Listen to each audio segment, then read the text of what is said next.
السلام علیکم دوستو، ہربل ڈاکٹر محمد افضل حاضر خدمت ہے ایک دوا کے بارے میں جو کہ صدیوں سے لوگ اپنے استعمال میں لے کر آ رہے ہیں۔ گلاب جو ہماری خوشی اور غمی میں ساتھ ساتھ ہوتا ہے، وہیں پہ اللہ تبارک و تعالی نے اس میں ہر ذی روح کے لیے بہت سے فوائد رکھے ہیں۔ کوئی ملک ایسا نہیں جہاں پر عرق گلاب یا گلاب کو استعمال نہیں کیا جاتا۔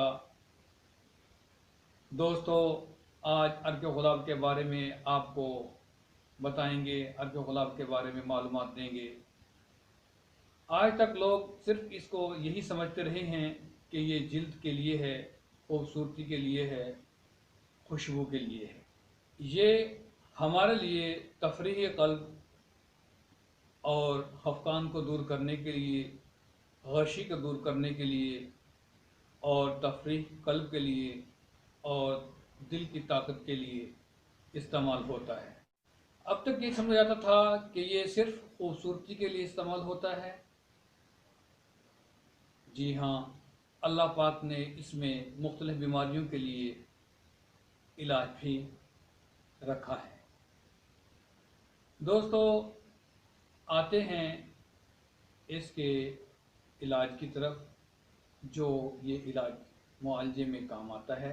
عرق گلاب کو اگر پیا جائے تو یہ جلد میں گلو پیدا کرتا ہے، سکن کو ٹائٹ کرتا ہے اور چہرے کی جھریاں ان کو ختم کرتا ہے، ہونٹوں کی سیاہی اور ہونٹوں کی خشکی کو ختم کرتا ہے۔ اینٹی ڈپریشن اور اینٹی سٹریس ہے۔ یہ اعصابی تناؤ میں اور ذہنی پریشانی میں بھی کام کرتا ہے۔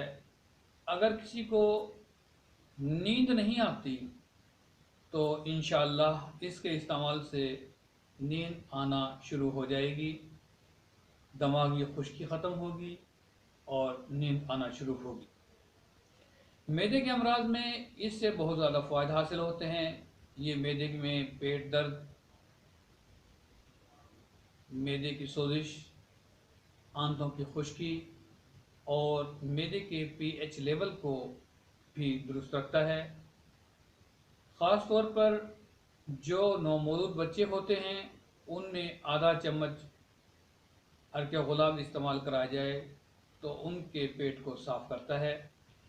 گلے کی سوزش اور گلے میں درد ہونے کے لیے بھی اس کو استعمال کیا جاتا ہے۔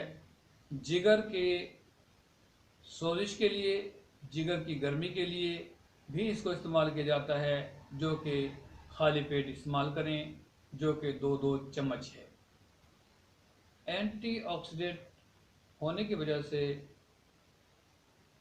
ہمارے جسم میں فری ریڈیکل سے ہونے والے خلیوں کے نقصان کو بچاتا ہے اور ہمیں انتہائی خطرناک بیماریوں سے بچاتا ہے، جیسے بیکٹیریا اور مختلف جراثیم اور کینسر جیسے مضر امراض سے۔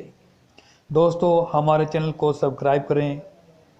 السلام علیکم ورحمۃ اللہ وبرکاتہ۔